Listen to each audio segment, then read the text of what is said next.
Assalamualaikum warahmatullahi wabarakatuh. Salam sejahtera untuk kita semua. Halo Sobat Fisika, di mana berada? Bagaimana kabarnya? Semoga di tengah pandemi ini kita tetap mampu menjaga kesehatan ya. Dan jangan lupa untuk selalu mematuhi protokol kesehatannya. Oh iya Sobat, pada kesempatan kali ini saya akan memaparkan materi hakikat ilmu fisika, metode ilmiah, dan keselamatan kerja. Materi ini adalah materi fisika SMA kelas 10. Oh iya sobat semuanya, siapa sih yang tidak kenal dengan Archimedes? Archimedes adalah ahli matematika dan penemu yang berasal dari Yunani. Beliau terkenal dengan kisahnya yang unik dan inspiratif tentang penemuan hukum hidrostatik atau sering disebut hukum Archimedes. Salah satu contoh dari penemuan Archimedes adalah seperti kapal yang di sini, kapal yang sedang berlayar di laut. Pernahkah kalian mengamati atau melihat gemerlap lampu di malam hari? Pernahkah kalian naik pesawat terbang? Bagaimana rasanya naik pesawat terbang dan bisa terbang mendarat dengan selamat? Mengapa AC bisa mendinginkan ruangan? Bagaimana kita bisa selfie di depan kamera yang berlenggak-lenggok muka kita kadang dengan senyum manis? Dari fenomena tadi, di dalamnya tidak terlepas dari ilmu fisika. Salah satu contohnya tadi sudah saya sebutkan bahwa kapal laut ini tidak bisa tenggelam karena memakai prinsip hukum Archimedes. Di sini, gemerlap lampu di malam hari maupun lampu di rumah kita penerapan dari ilmu fisika tentang listrik. Di sini ada pesawat terbang yang sedang terbang, mendarat maupun akan naik itu merupakan prinsip dari ilmu fisika tentang fluida. Sedangkan AC di sini, AC bekerja dengan prinsip ilmu fisika tentang perpindahan kalor. Nah, di sini kita bisa selfie di depan kamera dengan berlenggak-lenggok, melihatkan wajah kita yang super cantik dan super ganteng, alias yang habis, itu merupakan penerapan dari ilmu fisika mengenai perkembangan ilmu teknologi tentang ilmu optik. Selain itu juga untuk sinyal kita ini, sinyal di HP kita itu penerapan dari gelombang elektromagnetik. Apa itu pengertian fisika yang sebenarnya? Fisika merupakan cabang ilmu pengetahuan alam yang membahas tentang materi dan perilakunya dalam ruang dan waktu. Selain itu juga ilmu fisika sering dianggap sebagai ilmu dasar setelah matematika. Nah, Hakikat fisika itu dibagi menjadi tiga. Yang pertama fisika sebagai produk, yang kedua fisika sebagai proses, dan yang ketiga fisika sebagai sikap. Fisika sebagai produk merupakan kumpulan ilmu pengetahuan atau body of knowledge yang dapat membentuk fakta, konsep, prinsip, hukum, rumus, teori, dan model. Sedangkan fisika sebagai proses merupakan cara penyelidikan atau a way of investigating yang menggambarkan para ilmuwan bekerja dan melakukan penemuan. Sedangkan fisika sebagai sikap yaitu setiap langkah dan proses membutuhkan sikap ilmiah dan cara berpikir atau a way of thinking yang lebih baik atau yang baik. Cabang-cabang ilmu fisika. Yang pertama ada mekanika. Mekanika merupakan ilmu fisika yang mempelajari tentang gerak. Mekanika sendiri itu nanti dibagi dua, yaitu dinamika dan kinematika. Kalau dinamika itu mempelajari pergerakan dengan menyelidiki penyebabnya. Sedangkan kinematika yaitu mempelajari gerak benda tanpa menyelidiki penyebabnya. Yang kedua ada fisika kuantum. Fisika kuantum merupakan cabang ilmu fisika dasar yang menggantikan mekanika klasik dan mempelajari tentang atom dan subatom. Yang ketiga ada mekanika fluida. Mekanika fluida merupakan cabang ilmu fisika yang mempelajari fluida, yaitu tentang cairan ataupun gas. Yang keempat ada elektronika. Elektronika merupakan cabang ilmu fisika yang mempelajari aliran elektron dalam suatu alat kelistrikan. Cabang ilmu fisika berikutnya atau yang kelima ada elektrostatis. Elektrostatis yaitu cabang ilmu fisika yang mempelajari listrik statis. Berikutnya ada elektrodinamika. Elektrodinamika yaitu ilmu fisika yang mempelajari listrik dinamis atau muatan yang bergerak. Berikutnya ada termodinamika. Termodinamika merupakan cabang ilmu fisika yang mempelajari tentang energi panas dan perpindahannya. Berikutnya ada fisika inti. Fisika inti merupakan cabang ilmu fisika yang mengkaji bagian-bagian atom. Cabang ilmu fisika berikutnya ada fisika gelombang. Fisika gelombang merupakan cabang-cabang ilmu fisika yang mempelajari tentang gelombang. Di sini ada optika geometris. Optika geometris yaitu cabang ilmu fisika yang mempelajari tentang cahaya serta alat optik yang membantu penglihatan manusia. Berikutnya ada fisika modern. Fisika modern merupakan cabang ilmu fisika yang mempelajari sumber materi dan sumber partikel yang bergerak dengan kecepatan yang tinggi. Ada astronomi. Astronomi merupakan cabang ilmu fisika yang mempelajari tentang benda-benda angkasa dan perbintangan. Peran fisika dalam kehidupan sehari-hari. Perannya apa saja sih dalam kehidupan sehari-hari? Sekiranya itu yang pertama dalam bidang industri dan energi, perannya yaitu pengembangan pembangkit listrik, pesawat ulang-alik, pemindaian ultrasonik, dan penggunaan sonar dalam industri kelautan. Peran fisika yang kedua dalam bidang komunikasi. Dalam bidang komunikasi tentunya ini nanti perannya yaitu salah satu contohnya yaitu gelombang elektromagnetik pada telepon genggam. Kemudian ada serat optik untuk jaringan internet dan pengiriman data melalui internet. Peran fisika berikutnya yaitu dalam bidang kedokteran dan kesehatan. Dalam bidang kedokteran dan kesehatan, yaitu peranannya yaitu ditemukannya sinar laser untuk memecah batu ginjal dan sinar gamma untuk proses sterilisasi peralatan bedah. Peran fisika berikutnya dalam bidang pertanian yaitu ditemukannya bibit unggul dari rekayasa genetika dan penemuan mesin peralatan pertanian. Dalam bidang transportasi. Dalam bidang transportasi itu peranannya penemuan mesin berbahan bakar minyak serta pembuatan mobil dan motor. Syarat ilmiah.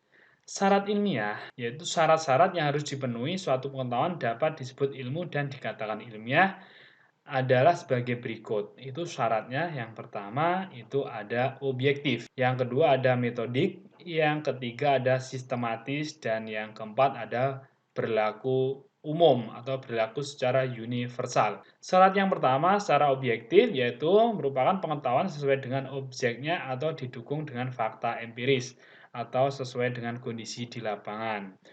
Metodik yaitu suatu syarat pengetahuan itu diperoleh dengan menggunakan cara-cara tertentu yang teratur dan terkontrol.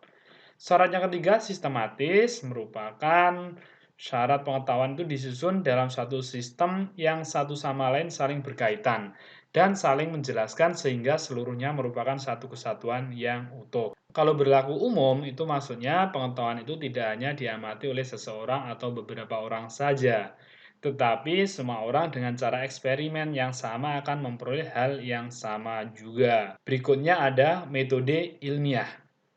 Metode ilmiah merupakan langkah kerja yang dilakukan oleh para peneliti dalam menjawab masalah yang ada. Dilakukan secara sistematis dan berurutan. Alur berpikir yang tercakup dalam metode ilmiah dapat dijabarkan dalam langkah-langkah yang mencerminkan tahap-tahap dalam kegiatan ilmiah yang disebut dengan langkah-langkah operasional metode ilmiah. Berikutnya ada kriteria metode ilmiah.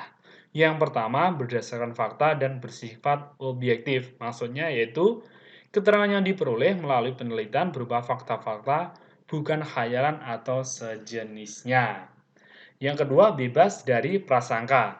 Yang dimaksud dari bebas dari prasangka yaitu jauh dari pertimbangan subjektif. Yang ketiga ada berdasarkan prinsip-prinsip analisis. Yang dimaksud yaitu semua masalah dicari sebab akibat dan pemecahannya dengan analisis yang logis. Yang keempat, melalui proses hipotesis. Dimaksud di sini yaitu hipotesis digunakan untuk memandu cara berpikir ke tujuan yang ingin dicapai, sehingga diperoleh hasil yang tepat. Sedangkan kriteria metode ilmiah yang kelima yaitu berdasarkan teknik kuantitatif. Yang dimaksud berdasarkan teknik kuantitatif yaitu data diperoleh menggunakan data ukuran kuantitatif atau diperoleh berdasarkan angka-angka yang pasti seperti itu.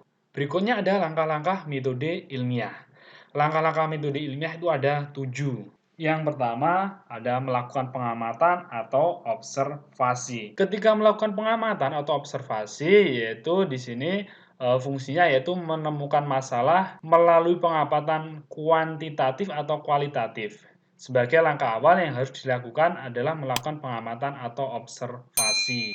Yang kedua ada merumuskan masalah. Yang di sini maksudnya yaitu masalah merupakan pertanyaan apa, siapa, kapan, di mana, mengapa, atau bagaimana tentang objek yang akan diteliti, yaitu kumpulan dari 5W dan 1H.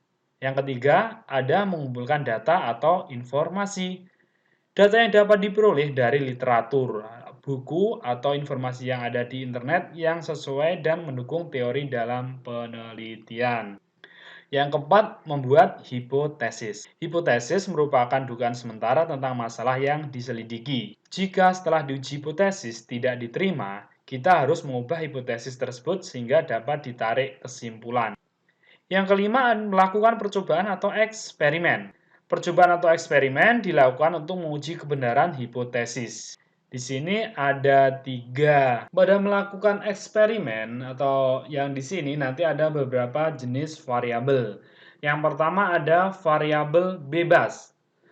Variabel yang mempengaruhi atau menjadi penyebab berubahnya atau timbulnya variabel terikat. Yang kedua, ada variabel terikat. Kalau variabel terikat merupakan variabel yang muncul karena perlakuan variabel bebas. Ketiga, ada variabel kontrol. Kalau variabel kontrol yaitu variabel yang dikendalikan atau dibuat konstan, sehingga variabel terikat tidak dipengaruhi faktor luar yang menurunkan ketelitian. Dan yang keempat, ada variabel pengganggu, yaitu variabel yang tidak diharapkan dan dapat mengganggu eksperimen. Variabel ini diusahakan tidak ada. Berikutnya yang keenam ada menganalisis data. Analisis data merupakan pekerjaan yang cukup rumit. Data yang diperoleh dapat dianalisis secara kualitatif ataupun kuantitatif. Tampilan data dapat berupa grafik batang, pi, histogram, gambar, maupun skema. Yang terakhir ada menarik kesimpulan. Kesimpulan merupakan penilaian apakah dalam sebuah hipotesis dapat diajukan, dapat diterima, atau ditolak. Apabila dalam proses pengujian terdapat fakta yang cukup mendukung hipotesis, maka hipotesis itu diterima. Sebaliknya, jika dalam proses pengujian tidak terdapat cukup fakta yang mendukung hipotesis, maka hipotesis itu ditolak.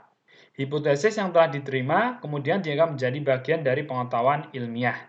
Hal ini karena hipotesis telah memenuhi syarat keilmuan. Syarat itu ialah hipotesis harus memiliki kerangka penjelasan yang konsisten dengan pengetahuan ilmiah sebelumnya, serta kebenarannya telah teruji. Syarat laboratorium yang baik. Yang pertama, kelengkapan alat keselamatan, ada nomor telepon penting yaitu terutama nomor pemadam kebakaran dan petugas medis. Yang kedua, ada ruangan laboratorium mempunyai sistem ventilasi yang baik. Ketiga, ruangan laboratorium harus tersusun rapi, penempatan bahan kimia dan peralatan percobaan harus ditata rapi supaya mudah untuk mencarinya. Yang keempat, alat keselamatan kerja harus selalu tersedia dan dalam kondisi baik dan siap pakai. Berikutnya, laboratorium setidaknya mempunyai 2 pintu keluar dengan jarak yang cukup jauh. Bahan kimia harus diletakkan di tempat khusus dan dipisahkan dengan bahan kimia yang menimbulkan ledakan.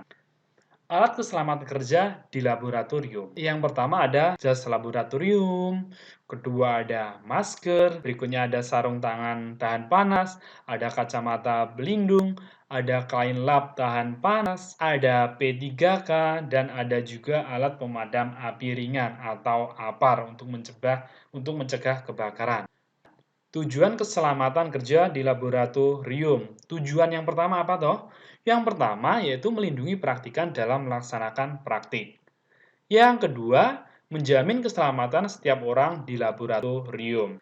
Menjamin sumber-sumber produksi dan peralatan praktek di laboratorium agar tetap terjaga dan aman. Mencegah dan mengurangi kecelakaan di laboratorium. Memberi pertolongan pertama pada kecelakaan di laboratorium. Aturan keselamatan kerja dalam laboratorium. Yang pertama, baca semua petunjuk kegiatan eksperimen. Gunakan alat keselamatan kerja. Jangan melakukan eksperimen tanpa seizin guru atau petugas laboratorium. Jangan menggunakan peralatan laboratorium tanpa seizin guru maupun petugas laboratorium. Jangan makan di laboratorium. Cuci tangan sebelum dan sesudah bereksperimen atau melakukan praktek di laboratorium. Jaga tangan selalu kering untuk terhindar dari sengatan listrik. Jangan mencium bau gas langsung dari mulut tabung. Jangan mengembalikan zat sisa eksperimen ke dalam botol stok. Suatu misal ada sisa larutan yang sudah kita tuangkan habis bereksperimen, jangan dikembalikan kembali ke botol semulanya atau ke botol peralatannya semula. Jangan menuangkan zat-zat beracun ke tempat sampah. Bersihkan area kerja dalam eksperimen. Berikutnya, kembalikan semua peralatan ke tempat semula. Lalu, padamkan semua pembakar sebelum meninggalkan area kerja. Dan yang ke-14, selalu berhati-hati dalam menggunakan alat dan bahan di laboratorium. Itulah tadi Sobat Fisika, materi yang saya sampaikan mengenai hakikat ilmu fisika, metode ilmiah, dan keselamatan kerja. Semoga materinya menarik untuk kalian dan bisa dipahami. Saya akhiri sekian, semoga ada manfaatnya, dan mohon maaf kalau ada kata-kata yang kurang berkenan. Sampai jumpa di video yang lainnya. Wassalamualaikum warahmatullahi wabarakatuh.